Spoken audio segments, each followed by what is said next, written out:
Assalamualaikum warahmatullahi wabarakatuh. Halo teman-teman, pernah nggak sih kamu sadar kalau cara kita ngomong sekarang udah beda banget sama waktu kecil? Kalimat kayak bestie, vibes, literally itu udah kedengeran biasa aja di telinga kita. Padahal 10 tahun lalu kata-kata itu mungkin cuma dipakai di film luar negeri. Bahasa kita berubah. Setiap hari muncul kata baru dari internet, dari tren, bahkan dari meme. Tapi, apakah ini artinya bahasa Indonesia mulai tergeser? Atau justru kita sedang menciptakan cara baru untuk berkomunikasi? Bahasa gaul sebenarnya bukanlah hal yang buruk. Ia menunjukkan identitas generasi dan jadi bentuk ekspresi diri yang unik. Dengan bahasa gaul, komunikasi jadi lebih santai, lebih nyambung, dan terasa kekinian. Tapi di sisi lain, ada tantangan juga. Semakin sering kita pakai bahasa campuran, kemampuan kita berbahasa Indonesia yang baik dan benar bisa menurun. Contohnya, saat harus bikin surat lamaran kerja, artikel ilmiah, atau pidato resmi. Banyak yang tiba-tiba bingung, kata bakunya apa ya? Mana yang benar, di mana, atau di mana? Bukan karena malas, tapi karena kita jarang melatihnya. Padahal kemampuan berbahasa formal itu penting banget, terutama buat dunia kerja atau akademik nanti. Menurut survei kecil di beberapa kampus dan media sosial, sekitar 70% anak muda masih menggunakan bahasa Indonesia.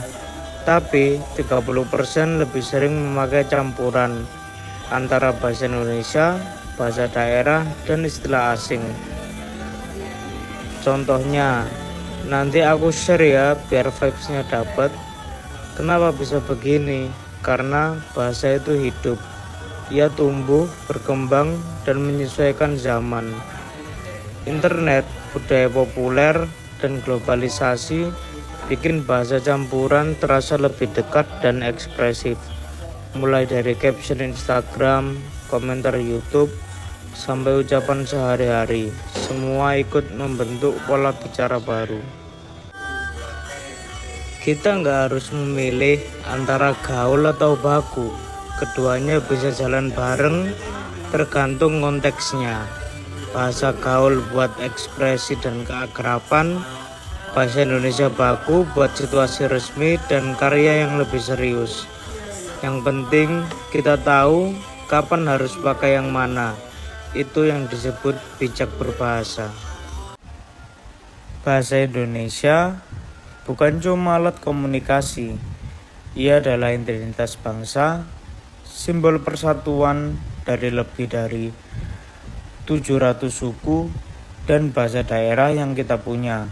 Bayangkan, tanpa bahasa Indonesia, mungkin kita nggak akan bisa saling memahami sebaik sekarang. Bahasa ini yang menyatukan kita dari Sabang sampai Merauke. Dan yang menarik, bahasa Indonesia juga terus berkembang.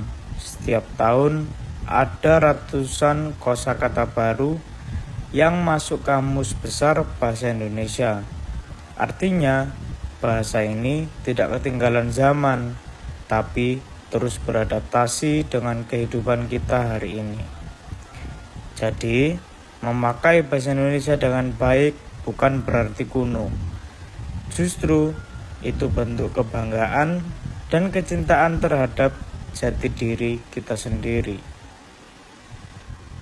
Jadi, mulai sekarang, yuk kita bangga menggunakan bahasa Indonesia.